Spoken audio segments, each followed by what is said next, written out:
नमस्कार मित्रांनो, माझ्या मार्केट चॅनलमध्ये तुम्हा सर्वांचे स्वागत आहे। या व्हिडिओमध्ये आपण येणारा जो आठवडा आहे म्हणजेच 10 ते 14 मार्च दरम्यान मार्केट कशा पद्धतीने बिहेव करू शकतं, महत्त्वाच्या लेवल काय आहेत आणि जो काही फॉल आपण गेल्या काही दिवसापासून पाहत होतो आणि आता जो आठवडा झालेला आहे त्यामध्ये एक चांगली रिकव्हरीची कॅन्डल बनताना आपल्याला पाहायला मिळालेली आहे। मग ही रिकव्हरी सस्टेनेबल असू शकते किंवा यामधून एक फॉल्स ब्रेकआउट येऊ शकतो, हे आपण या व्हिडिओमध्ये पाहणार आहोत। तर आता मागच्या आठवड्याचा जे काही ॲनालिसिस केलं ना ते आपल्या चॅनलवरती आहे, तुम्ही ते जाऊन एकदा चेक करू शकता। त्या महत्त्वाच्या लेवल आपण डिस्कस केल्या त्या लेवलप्रमाणे बऱ्याच अंशी काम होताना आपल्याला पाहायला मिळालेलं। आत्ता परसेप्शन असं बनत आहे, अगदी छोटासा व्हिडिओ असणार आहे। वीकली ॲनालिसिसमध्ये नॉर्मली मी खूप साऱ्या गोष्टींवरती चर्चा करतो, पण सध्या व्हिडिओ छोटा असेल त्यामुळे अगदी टू द पॉईंट आणि फक्त महत्त्वाचे जे गोष्टी आहेत त्याच कव्हर करूयात। बाकी मी डेली ॲनालिसिसच्या व्हिडिओमध्ये बाकीची चर्चा करेल। आता महत्त्वाचं काय आहे तर ही जी कॅन्डल बनलेली आहे ना, बऱ्याच ठिकाणी परसेप्शन बनत चाललेलं आहे किंवा लोक खूप ऑप्टिमिस्टिक होऊन आता की झाली बॉटम बनलेला आहे, कारण का महत्त्वाच्या लेवल जवळ बनलं आहे, 22,000च्या बॉटम बनला आहे आणि मार्केट वरती जाऊ शकतं। पण फक्त एक क्लिअर पिक्चर जर तुमच्यासमोर आलं तर तुम्हाला लक्षात येईल काय, हा हाय बनला आहे, त्यानंतर हा, त्यानंतर हा, त्यानंतर हा, म्हणजे हे जे प्युअर डाऊन साईडचं जे फॉर्मेशन असतं ज्याला आपण लोअर हाय फॉर्मेशन म्हणतो ना, त्या पद्धतीचं फॉर्मेशन आहे। म्हणजे याच्यातून जर आपल्याला बाहेर पडायचे ना तर ॲटलिस्ट हा हाय ब्रेक होणं गरजेचं आहे, तर आपण ट्रेंड चेंज झाला आहे असं म्हणू शकतो।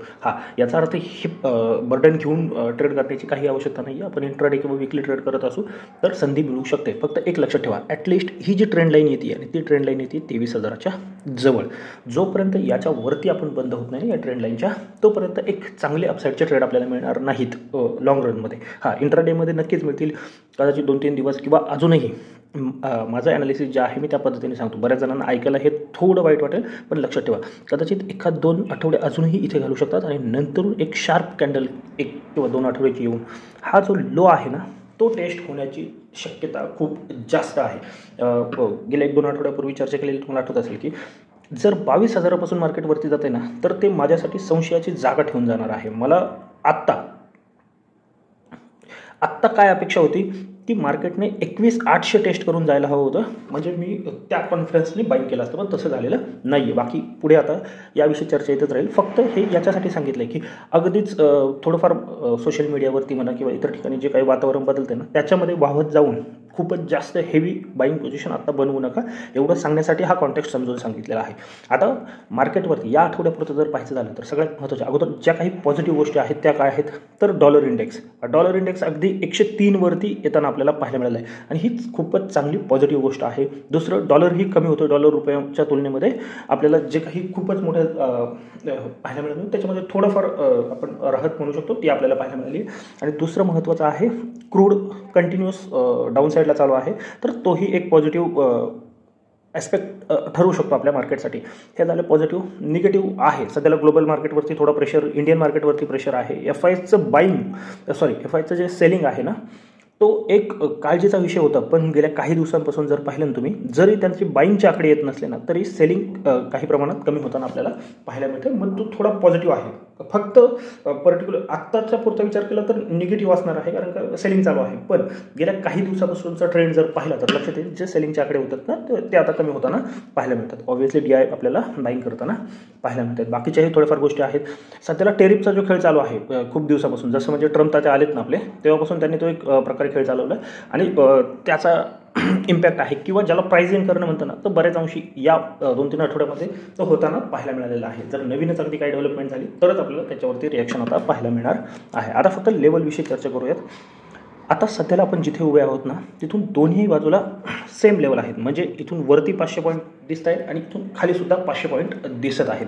पण अजूनही जर तुम्ही ऑप्शन चेन पाहिलेत किंवा ओव्हरऑल डेटा पाहिलात तर 22,000 हीच इम्पॉर्टंट लेवल आपल्यासाठी दिसत आहे। अगोदर आपण अपसाईड कशी आणि कुठपर्यंत जाऊ शकते हे पाहूयात। आता सध्याला लक्ष ठेवण्यासारखी जी अपसाईडची पहिली लेवल आहे ती आहे 23,660। 23,660च्या वरती जसं तुम्ही निघणार आहात आणि एखादा तासभर जरी क्लोजिंग आलं तरीही तुम्ही अगदी याच्यावरती मोठी लेवल येते का तर नाही, याच्यावरती जी पहिली लेवल येत आहे ती आहे 23,750, 23,820, 70 पॉईंटचा झोन आहे, परंतु इम्पॉर्टंट आहे। आणि मग याच्यावरती म्हणजे जर ही लेवल ब्रेक झाली ना तर खूप जास्त चान्सेस आहेत आपण या लेवलपर्यंत जाऊ शकतो. आणि जो काही सेल ऑफ किंवा फॉल्स ब्रेकआउट जे म्हणतो तो येण्याची शक्यता सगळ्यात जास्त ज्या लेवलपासून आहे ती आहे 23,750 820. आता याच्यावरती जर वन डे क्लोजिंग पाहायला मिळते, लक्षात घ्या वन डे क्लोजिंग पाहायला मिळते, तर त्याच्यानंतर तुमची जी लेवल येते ती आहे 23,000. राऊंड फिगर आहे, तुम्ही इंट्राडेमध्ये जे काही रेजिस्टन्स सपोर्ट असतील ना त्यानुसार थोडंफार प्लस मायनस करू शकता. 23,000 ही तुमच्यासाठी लेवल निघून येत आहे. आणि मग ही ट्रेंड लाईन ब्रेक करण्यासाठीची जी फायनल लेवल आपल्यासाठी निघून येते, मध्ये याच्यामध्ये 920 वगैरे आहे, परंतु मी त्याला तेवढं काउंट करत नाही आहे, कारण का 23,000 जाईल. ॲटलिस्ट 22,970 तरी मार्केट जाऊ शकतं 820च्या वरती एक डेली क्लोजिंग आलं तर. आणि मग 23,000च्या वरती 23,120 पर्यंतचा प्रवास अगदीच चांगल्या केसमध्ये आपण या आठवड्यात पाहू शकतो. याची शक्यता जवळजवळ नाही आहे, लक्षात घ्या जवळजवळ नाही आहे. फायनल टार्गेट मला तरी इथपर्यंतच दिसतंय, पण खूपच काही पॉझिटिव्ह आली तर आपण याचा विचार करू शकतो. 120 अगदी एक्स्ट्रीम केस, खूपच जास्त काही पॉझिटिव्ह न्यूज आली तरच आपण जाऊ शकतो. पण लक्षात ठेवा डेली क्लोजिंग खूप महत्त्वाचं आहे. म्हणजे डेमध्ये जातं आणि परत खाली येऊन क्लोजिंग देतं तर ते ब्रेक मानलं जाणार नाही. ब्रेक होणं याचा अर्थ त्याच्यावरती क्लोजिंग येणं गरजेचं आहे. आता डाऊन साईडच्या ज्या काही लेवल आहेत त्या डिस्कस करूया. दोन्ही लेवल खूप इम्पॉर्टंट आहेत यावेळेस, अपसाईडच्या सुद्धा आणि डाऊन साईडच्या सुद्धा.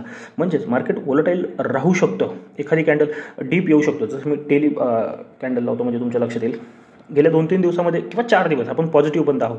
पण एक ही कॅन्डल सोडली तर ही कॅन्डल तर छोटीच होती. या कॅन्डलमध्ये पहा, जरी तुम्हाला खूप मोठं कामकाज होताना पाहायला मिळालेलं असलं ना तरी डीप खूप शार्प मिळालेला होता गॅप अप ओपनिंग नंतर. परत काल म्हणजे शुक्रवारी जे कामकाज झालं त्याच्यामध्येही एक चांगला डीप आपल्याला पाहायला मिळालं होतं. मग तसंच काहीसं पुन्हा सुद्धा होताना पाहायला मिळू शकतं.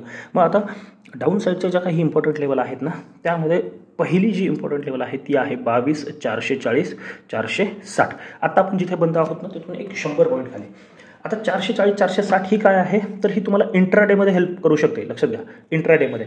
पण जर तुम्हाला डाऊन साईडचे ट्रेड इनिशिएट करायचे आहेत तर ॲटलिस्ट इंट्राडेमध्ये 22,440पेक्षा तुम्ही 480 करा, ही इंट्राडेमध्ये तुम्हाला हेल्प करेल. पण जर तुम्हाला 22,440च्या खाली क्लोज पाहायला मिळालं, डे क्लोज जर होताना पाहायला मिळालं तर पुन्हा हे फेल होऊन आपल्याला खाली जाताना मार्केट पाहायला मिळू शकतं आणि मग ते जास्त शार्प असण्याची सुद्धा शक्यता आहे. आत्ता या आठवड्यापुरते जे लेवल आहेत जर 440च्या खाली आपण बंद होतोय तर 320 22,320 280 ही जी लेवल आहे इथपर्यंत जाऊ शकतो. आणि ती जर ब्रेक झाली तर पुन्हा एकदा 22,000 ही लेवल टेस्ट होऊ शकते. त्याच्यामध्ये आहेत थोड्या छोट्या मोठ्या 120 असेल 22,040 असेल, पण राऊंड फिगर आपण 22,000 पकडून चालूयात या लेवल टेस्ट होतील. म्हणजे अगदी 3 रेजिस्टन्स किंवा 3 सपोर्ट जर पाहिजे झालं तर वरती आहे 660, त्याच्यानंतर 750 820 आणि फायनल 23,000 या लेवल आहेत. याच्यामध्ये तुम्हाला जास्त शक्यता या लेवलची आहे. याच्यावरती ही थोडं कन्फ्युजन आहे की तिथे जाऊ शकतं का नाही. इंट्राडेमध्ये काय बदल आहेत ते पाहूयात. आणि इकडे इम्पॉर्टंट इंट्राडेसाठी विचार करायचा तर 480 आहे आणि डेली क्लोजिंग बेसिसवरती विचार करायचं झालं तर 440 आहे. 440च्या खाली वन डे क्लोज होत आहे तर आपण 280 320 पर्यंत जाऊ शकतो. आणि याच्या खाली डायरेक्ट जवळजवळ 300 पॉईंटचा फॉल आपण पाहू शकतो. 22,040 या लेवलपर्यंत आपण जाताना पाहू शकतो. याच्यापेक्षा एक्स्ट्रा काही करण्याचा प्रयत्न करू नका.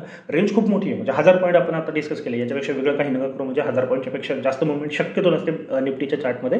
पण या लेवल इम्पॉर्टंट काय आहे, तुम्ही जोपर्यंत 440 आणि 660 याच्यामध्ये आहात ना तोपर्यंत तुम्हाला फक्त वोलेटाईल सेशन पाहायला मिळू शकतात, डिरेक्शनल ट्रेड मिळणार नाही. म्हणजे मोठे कदाचित ही लेवल टेस्ट होऊन शार्प इथे येऊ शकतं. एकाच दिवसामध्ये दोन्ही लेवल खूप वेळा टेस्ट होताना सुद्धा पाहायला मिळू शकतात. पण मार्केट याच्यामध्ये जोपर्यंत क्लोज होते ना तोपर्यंत तुम्हाला ज्याला स्कॅल्पिंग म्हणतो ना त्या प्रकारे किंवा अगदी छोटे मोठे ट्रेडच प्लॅन करायचे आहेत. आणि हेच बँक निफ्टीमध्ये आहे. बँक निफ्टीमध्ये अगदी थोडक्यात सांगून ठेवतो. बँक निफ्टी जर 48,800च्या वरती कोणत्याही कंडिशनमध्ये 48,800च्या वरती जर वन डे क्लोज होते ना तर तुम्ही 49,800 50,000साठी सुद्धा तयार होतात. थोडं काय म्हणू शकतो आपण बोल्ड स्टेटमेंट आहे, पण जाऊ शकतो तिथपर्यंत तयार होत आहोत आपण ज्या पद्धतीचं काम करत. कारण का जरी निफ्टी कंटिन्युअस फॉल होत असली ना तर बँक निफ्टीने बऱ्यापैकी ही लेवल होल्ड केलेली आहे, म्हणून आपण त्या लेवलला प्रेफर करू शकतो. तर ही लेवल जर सांगायचे झाले तर 48,800च्या वरती क्लोज होतोय तर 49,300 आहे, त्यानंतर 49,750 आहे आणि मग तुम्हाला 50,000 ही जी लेवल आहे ती पाहायला मिळू शकते. डाऊन साईड थोडी क्रिटिकल आहे. जोपर्यंत 47,800 ब्रेक होत नाही तोपर्यंत चांगली डाऊन साईड आपल्याला मिळणार नाही. म्हणजे आपण इथे बंद आहोत तिथून जवळजवळ 700 ते 800 पॉईंट आहेत, पण तेच आहे. म्हणजे इथे कुठपर्यंतही 48,000 किंवा 47,800पर्यंत बाय ऑन डिप्स बँक निफ्टीमध्ये तुम्ही करू शकता. जर 47,800 ब्रेक झाले, कोणत्याही कंडिशनमध्ये जर ब्रेक होतोय 47,800 याच्या खाली जर डेली क्लोजिंग येते, तर एक शार्प कट 1,500 ते 2,000 पॉईंटचा पाहायला मिळू शकतो. तो एका दिवसात येण्याची शक्यता कमी आहे, पण येताना पाहायला मिळू शकतो. मग 300, 400 पॉईंटमध्ये तुम्ही ते डिवाईड करू शकता. व्हिडिओ छोटाच असेल, बाकी जर काय असेल तर मी डेली अनालिसिसच्या व्हिडिओमध्ये अपडेट करेन. जर ही माहिती आवडली असेल तर नक्की चॅनलला सबस्क्राईब करून घ्या आणि व्हिडिओला सुद्धा लाईक करा. तर आजच्यासाठी एवढंच. धन्यवाद. जय हिंद, जय महाराष्ट्र अँड कीप ट्रेडिंग.